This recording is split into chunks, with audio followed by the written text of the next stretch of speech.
Gracias una vez más por estar aquí en sintonía de Sabiduría para el Corazón. En nuestra última charla sobre el libro de los Hechos, observamos a Pedro y a Juan parados ante el Sanedrín con un mendigo sanado. A ellos se les había mandado que permaneciesen callados, que no hablaran más acerca de Jesús. Sin embargo, ellos regresaron a su membresía o asamblea y contaron la historia. Luego, vimos al cuerpo estallando en un espontáneo tiempo de oración. Damas y caballeros, me resulta interesante que el primer problema con el que tuvo que lidiar la Iglesia no fue la inmoralidad, no fue la malversación, ni el enojo, ni siquiera la apostasía. El primer problema con el que tuvo que lidiar la Iglesia fue la hipocresía. La palabra hipócrita es una palabra interesante. Es en realidad una palabra que proviene directamente de la transliteración de una palabra griega, hipócrites. Todavía no conocemos todo lo que esta palabra abarca. Al traducirlo, hipócrites o hipócrita significa actor. Emana de los escenarios griegos en donde los actores usaban máscaras. En los primeros días de Cristo, la mayoría de los dramas que se desarrollaban en los escenarios eran efectuados por actores, quienes tenían máscaras frente a sus rostros. Quizás hayas visto el tradicional ícono del escenario, el cual consiste de dos máscaras. Una máscara es de un hombre frunciendo el ceño y la otra es de un hombre que está con una amplia sonrisa. Eso proviene de los escenarios griegos. Las máscaras les permitían a los actores representar a dioses o también les permitían representar a distintas personas, de manera que nunca carecían de actores. Las máscaras escondían las verdaderas identidades de ellos, lo que les daba la posibilidad de actuar como si fueran otras personas. Hipócrites o hipócrita en nuestro idioma denota a alguien que actúa como si fuera otra persona u otra cosa. Ellos son hipócritas, significa ellos son actores. Ellos parecen espirituales, pero es una actuación. Parecen morales, pero en realidad es una máscara ocultando secretos oscuros. Una de las primeras cosas que podemos aprender de este pasaje, damas y caballeros, es que es posible parecer bueno y no ser genuino. Ananías y Zafira parecían espirituales y su sacrificio financiero personal parecía bueno. Pero como veremos en un momento, ellos estaban simplemente escondiendo una gran hipocresía. Si alguien te dice alguna vez, y me lo han dicho a mí, bueno, la razón por la cual no voy a la iglesia es porque hay muchos hipócritas. Bueno, de hecho, el argumento de ellos es hipócrita. Lo primero que viene a mi mente y que aún no lo he dicho es, bueno, no dejes que eso te detenga, hay lugar para uno más. La tragedia, sin embargo, es que hay una verdad detrás de esa declaración. Solíamos formular la pregunta, ¿dónde hay una persona honesta en la comunidad? Ahora preguntamos, ¿hay alguna persona honesta dentro de la iglesia? En los decadentes días de nuestra generación, la reputación de la iglesia evangélica, como lo dijo un autor, se ha precipitado a terapia intensiva y no estamos seguros de que su reputación vaya a sobrevivir. Pero hay dos características de la ofrenda de Ananías. Veamos por lo menos dos cosas sobre Ananías y Zafira antes de que dibujemos muchas explicaciones. Lo primero, la ofrenda de ellos intentó hacerlos ver como piadosos. Lo que Ananías y Zafira querían, dicho sea de paso, era una doble porción, una bendición doble. Es decir, ellos querían ganar el prestigio espiritual por haber ofrendado con sacrificio y sin embargo, ellos quisieron guardar algo de eso de manera que pudieran ganar financieramente también. Ellos querían ambas cosas, por lo tanto, actuaron como si lo hubiesen ofrendado todo. Metafóricamente, Ananías en esa mañana evidentemente agarró su máscara y se la acomodó bien sobre su rostro y dijo, «Zafira, ¿cómo me veo?» Ella dijo, «Oh, te ves muy bien, te ves tan espiritual como ese viejo Bernabé. Estoy convencida de que vas a parecer tan bueno cuando llegues a la asamblea y des la ofrenda, que ellos van a venir con un sobrenombre también para ti. Dentro de una iglesia de 15,000 personas, vamos a alcanzar la cima. Te ves fantástico. Ellos parecían respetables, parecían espirituales, pero Ananías y Zafira estaban actuando. Hace unos años atrás, alguien de nuestra congregación me entregó unos manuscritos del señor John Conan Doyle. Doyle fue el creador y el autor de Sherlock Holmes. Evidentemente, el hombre era una persona muy interesante. Leí que un día, como una travesura, envió un telegrama a uno de sus mejores amigos y a sus estimados asociados, los cuales eran todos altamente respetados en su comunidad. El telegrama simplemente contenía las palabras siguientes: escapen inmediatamente, se descubrió todo. Dentro de las 24 horas, 12 de los hombres habían dejado el país. ¿Qué hay si recibes un telegrama como ese? ¿Qué sucedería si recibieras un telegrama que simplemente te dijera: te han encontrado? ¿Qué pasaría por tu mente? ¿Eran cristianos Ananías y Zafira? Necesitamos detenernos lo suficiente como para poder contestar esta pregunta. Yo creo que sí lo eran. Creo esto porque ellos eran parte de aquellos que creyeron y que fueron bautizados, como nos dice evidentemente Hechos capítulo 4. Ellos también estaban involucrados en la estrategia de la iglesia para cuidar de las necesidades de aquellos que se encontraban con dificultades financieras. Y ellos estuvieron presentes para observar la forma de la ofrenda de Bernabé. Creo que la lección para la iglesia de ser puros y auténticos caería rápidamente si este evento solo involucrara a 2 creyentes que fueron juzgados. Según 1 Corintios capítulo 11 y según 1 Juan capítulo 5, dicho sea de paso, es posible para un creyente morir una muerte introspectiva como resultado de pecados inconfesos. Me di cuenta que ese es un pensamiento soberano y aún así, la verdad es que la manera principal de disciplina física de parte de Dios es la muerte física. De hecho, de aquellos que no se arrepienten de sus pecados en la iglesia de Corinto, Pablo dijo, según 1 Corintios capítulo 5, versículo 5, si tienes tu Biblia, por favor, búscala. La palabra de Dios dice así: el tal sea entregado a Satanás para destrucción de la carne, a fin de que el espíritu sea salvo en el día del Señor Jesús. No quedan dudas en mi mente sobre por qué el apóstol Pablo dijo que la primera pieza de la armadura que se debía atar cuando estás por trabar lucha contra el enemigo es la pieza de la armadura la cual llamamos la verdad. Dios disciplina a sus hijos con su palabra. Si eso no llama nuestra atención, quizás Él nos pueda llevar al leñero. Si eso no llama nuestra atención, Él quizás pueda llevarnos a la caja de madera. Pero, hablando en cuanto a esta ofrenda, dijimos en primer lugar que la ofrenda de ellos intentó hacerlos ver como piadosos. Segundo, la ofrenda de Ananías y Zafira no tuvo en cuenta la facultad perceptiva de Dios. Esto es especialmente interesante cuando piensas sobre el hecho de que ellos habían estado en el encuentro de oración en donde se habían reconocido la soberanía de Dios al tomar notas sobre las amenazas de los hombres impíos fuera de la iglesia. ¿No podían pensar ellos que Dios podía darse cuenta de lo malo dentro de la iglesia también? De todas las cosas que eran ellos, en realidad no eran brillantes. Ellos pensaron que podían engañar a Dios, el cual se estaba moviendo con ese poder milagroso. ¡Qué tonto es el pecado! Observa, desde el versículo 4b al 6 del capítulo 5 de Hechos, Pedro dice: ¿por qué pusiste esto en tu corazón? No has mentido a los hombres, sino a Dios. Al oír Ananías estas palabras, cayó y expiró. Y vino un gran temor sobre todos los que lo oyeron. Y levantándose los jóvenes, lo envolvieron y sacándolo, lo sepultaron. ¿Puedes imaginarte estando en la asamblea ese día? Déjame leer lo que escribió un autor. Él dice esto, escucha bien.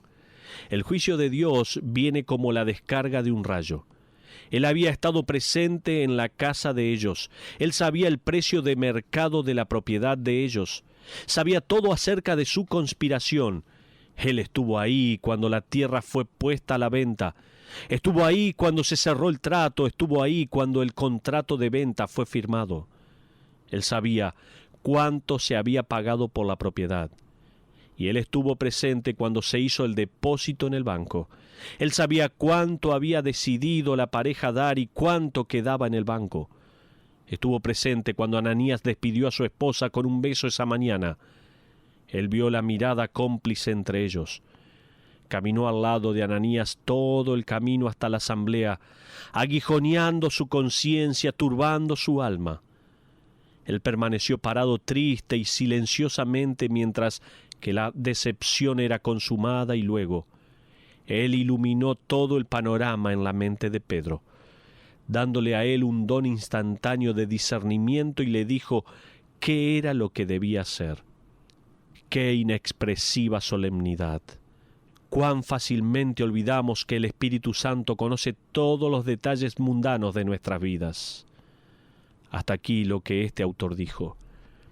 Continuemos con los versículos 7 y 8a, pasando un lapso como de 3 horas. Todo esto era parte del plan.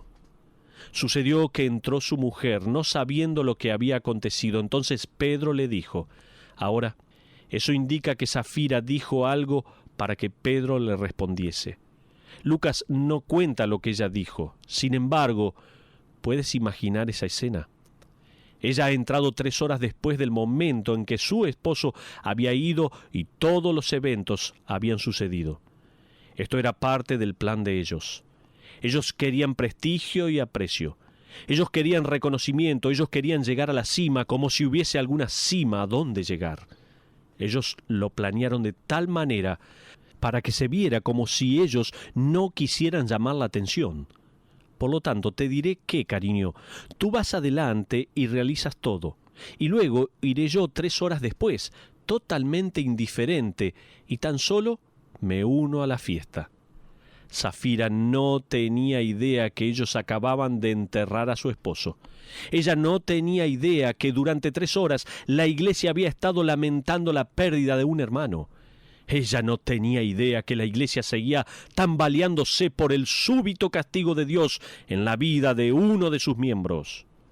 Mientras Safira entraba, me imagino que se habrán escuchado los susurros. ¡Ahí viene! ¡Shh! ¡Cállense! Es como si todas las personas en la asamblea se hubiesen aquietado. Me imagino que ella notó eso. Quizás ella pensó que todos la estaban mirando calladamente debido a la ofrenda que habían entregado. Seguramente, eso era la admiración que ella y su esposo querían. Ella ahora se encontraba en el escenario principal con su máscara firmemente colocada. Safira no veía a su esposo por ningún lado. Quizás ella miró a su alrededor mientras caminaba hacia los apóstoles. Tal vez pensó, bueno, probablemente ya lo habrán llevado a una reunión a puertas cerradas para desarrollar una estrategia junto con los otros líderes de la iglesia. Con una humildad y dulzura fabricada, quizás Safira dijo, ¿han visto a mi esposo? ¿Les ha dado la donación nuestra ofrenda de sacrificio para la iglesia? ¿Cómo amamos a la iglesia? Amamos esta iglesia, estamos tan felices de haber dado lo que dimos. Algo relacionado con eso fue dicho por ella porque Pedro luego le responde, punto en blanco, en el versículo 8b, Safira, dime, ¿vendiste en tanto la heredad? Ahora, esa es una pregunta extraña. ¿Por qué le preguntaría él eso a ella? Seguramente la mente de Safira ahora comienza a preguntarse, ¿cambió Ananías la historia? ¿Se olvidó del precio que acordamos decirle a los apóstoles? ¿Lo hizo más grande gracias a su aprobación? ¿Lo minimizó? ¿Por qué me preguntaría él por el precio de esa tierra? Eso no encaja en esta escena. Quizás en ese momento el Espíritu Santo aguijoneó el corazón de Safira. Di la verdad, deja de actuar. Luego de una breve pausa, quizás Safira responde al final del versículo 8, y ella dijo, sí, en tanto. Sigamos con los versículos 9 y 10. Y Pedro le dijo: ¿por qué conviniste en tentar al Espíritu del Señor? He aquí a la puerta los pies de los que han sepultado a tu marido, y te sacarán a ti. Al instante ella cayó a los pies de él y expiró. Y cuando entraron los jóvenes, la hallaron muerta y la sacaron y la sepultaron junto a su marido. ¡Wow! Nunca olvides el potencial precio de usar una máscara espiritual.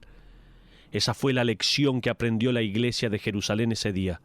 2 tumbas frescas valieron más de 1.000.000 de sermones sobre la honestidad.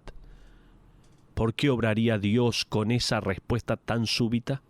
Algunos amigos de mi biblioteca que hablaron sobre este tema me han ayudado. Ellos escribieron que cuando Israel se trasladó por primera vez a la tierra de Canaán, con lo primero que tuvieron que lidiar fue con el engaño. Cuando Acán robó lo que había sido prohibido y lo escondió en su tienda, Dios se movió velozmente y le enseñó a la nación la importancia de su integridad y de la autenticidad como su pueblo. Ahora, esto nuevo llamado Iglesia, la cual se ha trasladado recientemente hacia una dispensación conocida como gracia, aprende la misma lección. La integridad y la autenticidad no son opcionales, son esenciales para la Iglesia. Pero ahora vamos a entrar en la aplicación de nuestro mensaje. Permíteme unir nuestro estudio con 2 pensamientos.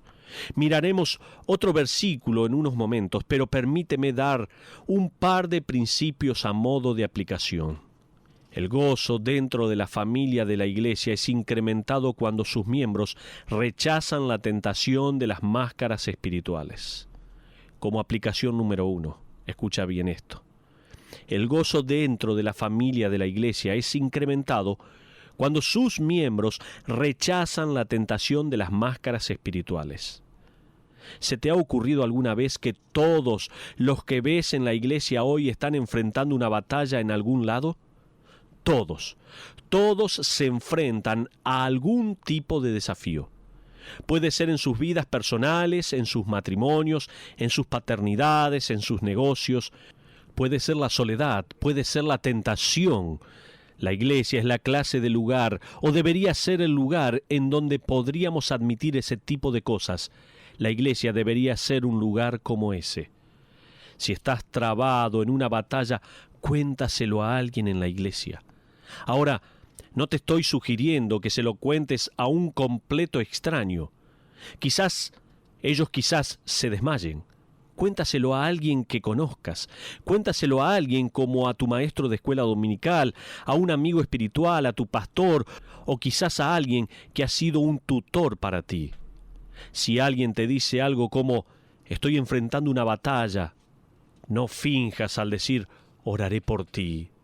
No te adueñes de esa respuesta espiritual, de una máscara que diga: bueno, Dios bendiga tu corazón, yo oraré por ti, y luego no piensas nunca más sobre ese tema. Sinceramente, Ananías y Zafira fueron vulnerables porque no se mantuvieron responsablemente. Ya sea que fuera Ananías o Zafira el que haya venido primero con la idea, el otro debía haber rechazado inmediatamente esa idea. Zafira debería haber dicho a Ananías: ¡qué vergüenza que pienses de esa manera! Ananías y Zafira deberían haberse mantenido firmes. Como dijo un hombre: todos necesitamos a alguien en nuestras vidas a quien no podamos engañar. ¿Has escuchado esto? Todos necesitamos a alguien en nuestras vidas a quien no podamos engañar. Si estás cansado, eres bendecido si tienes una esposa o un esposo al que no puedes engañar. Estás en problemas si no es así. El problema con estos dos fue el hecho de que no podían ser responsables ante la honestidad y la integridad. Ananías y Zafira avanzaron hacia esa trama y hacia ese plan. Ellos vinieron con la idea. Ellos la discutieron en la mesa de la cocina. Ellos vendieron la propiedad, estuvieron de acuerdo con la historia y ellos fueron a la asamblea con el solo deseo de ganar prestigio y atención, para ganar prominencia en la asamblea. Una membresía de auténticos creyentes es una en donde los miembros escogen tirar sus máscaras y venir con el entendimiento que todos son barro y ninguno ha llegado. Todavía están luchando. El hecho de que yo sea aproximadamente 74 centímetros más alto que tú no significa nada, por decir la verdad. Estamos todos juntos en un viaje, todos estamos aprendiendo, todos estamos fallando, todos estamos creciendo y la iglesia debe ser la clase de lugar en donde eso pueda hacerse.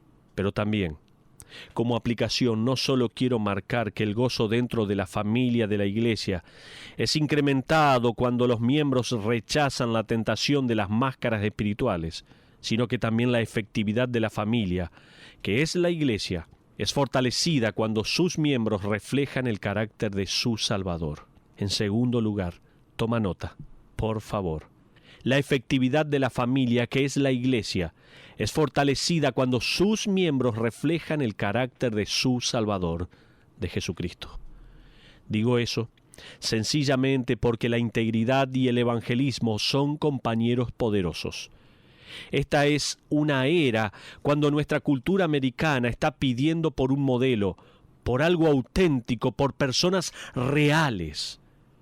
Pero en este momento de nuestras vidas, mis amigos, la iglesia se ha deslizado hacia abajo en la lista de personas que puede proveer de ese ejemplo. Nosotros, como escribió un hombre, quien solía decir al mundo que se arrepintiese, ahora el mundo le dice a él que nosotros debemos arrepentirnos. Las mesas se han cambiado literalmente. ¿Has pensado alguna vez acerca del hecho, damas y caballeros, que la reputación de tu iglesia es lo que es tu reputación? ¿Qué es lo que nosotros estamos haciendo como iglesia? ¿Es la congregación un lugar de integridad? ¿Está limpia o está descolorida? ¿Es humilde o es hambrienta de poder o se apresura para subir otro peldaño de la escalera? ¿Es creíble o no es confiable? ¿Es pura o tiene la boca sucia? Bueno, vamos a olvidarnos de nuestra iglesia por un momento y reconozcamos que la reputación de Jesucristo resultó ser lo que es tu reputación en este mundo. ¡Wow! ¿Cómo lo está haciendo Él? Observa el versículo 11a. Aquí está la reputación de ellos. Esto me resulta fascinante. Dice la Biblia, y vino gran temor sobre toda la iglesia. Ahora esto es desgraciado, de alguna manera, porque en el capítulo anterior están las palabras gran gozo, gran regocijo, ahora están las palabras gran temor. Miremos ahora el versículo 11. Y vino gran temor sobre toda la iglesia y sobre todos los que oyeron estas cosas. Saltemos al versículo 13. De los demás, ninguno se atrevía a juntarse con ellos, mas el pueblo los alababa grandemente. El pueblo puede haber preguntado, ¿a qué iglesia van? Bueno, voy a la iglesia de Jerusalén. ¿De verdad?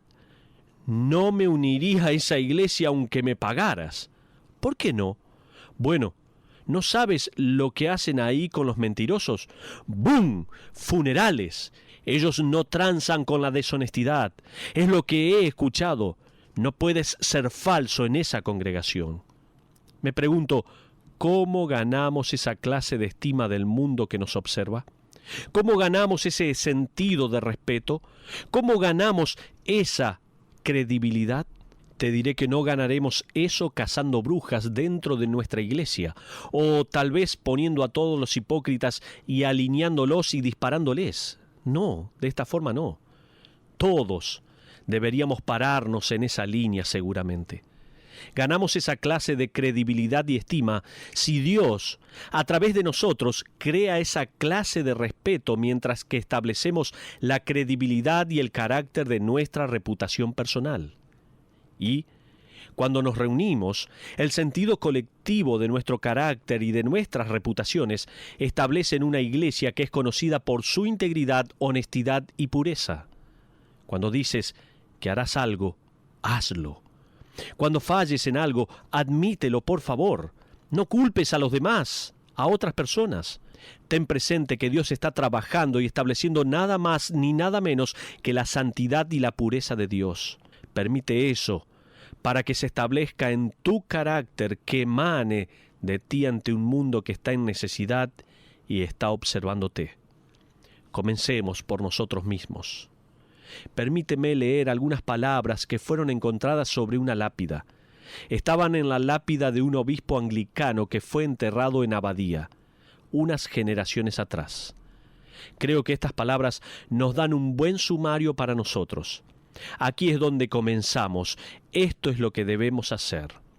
Lo que decía esta lápida era lo siguiente: cuando era joven y libre y mi imaginación no tenía límites, soñaba con cambiar al mundo. Cuando crecí descubrí que el mundo no cambiaría. Entonces, de alguna manera, acorté mis visiones y decidí cambiar tan solo a mi país. Pero eso también se vio inamovible. Cuando alcancé mis años de crepúsculo, en mi último intento desesperado me asenté para cambiar solo a mi familia, aquellos más cercanos a mí, pero, sin embargo, no tendría a ninguno de ellos. Ahora, yaciendo en mi lecho de muerte, de repente me doy cuenta, si tan solo yo hubiese sido cambiado, entonces, con el ejemplo quizás hubiese podido cambiar a mi familia. De su inspiración y coraje podría haber mejorado a mi país, y quién sabe, podría haber cambiado al mundo. Hasta aquí lo que decía esta lápida. ¿En dónde comenzamos entonces? Comenzamos con la persona que está sentada en tu asiento en este momento. Ahí es donde comenzamos, contigo mismo. Y esto llevará a las personas dispuestas a ir contra la actual manera de obrar de la iglesia tradicional. Va a hacer que las personas estén deseosas por venir, perder las máscaras y pedirle a Dios salir a la obra. Y mientras interactuamos con los demás, nos tratamos los unos a los otros como personas enfrentando desafíos y pruebas, gozos y penas. Luego, unidos creamos la clase de reputación creíble y el carácter que, mientras que el mundo mira, tiene que decir: aquellas personas son reales, son diferentes. Esto no es para que ellos nos glorifiquen, sino para que ellos miren al Dios a quien clamamos como el único Dios vivo y verdadero, y que ellos también puedan doblar sus rodillas ante Él. Que esto pueda ser una realidad es mi mayor deseo. Si tú te estás dando cuenta en este momento de que muchas veces has utilizado máscaras, por favor, arrodíllate donde te encuentras. Ora, cierra tus ojos si puedes y ora a Dios pidiéndole perdón por tantas veces que has colocado una máscara delante de ti, queriendo aparentar, queriendo mostrar algo que tú no eres. Por favor, este mundo, este país, tu familia va a cambiar si tú permites a Dios que cambie tu vida. ¿Le vas a dar una oportunidad así a Dios? ¿Por qué no oras? En este momento le pides perdón a Dios. Arrojas esa máscara de ti y comienzas a vivir una vida íntegra para Dios. Padre, te alabamos por tu palabra. Gracias por los ejemplos que has dejado en ella. Y gracias porque ahora podemos pedirte perdón por tantas veces que hemos fingido. Te pedimos que nos perdones, que nos limpies con tu sangre preciosa y nos ayudes a vivir una vida de integridad. Te lo pedimos todo en el nombre de Cristo Jesús. Amén.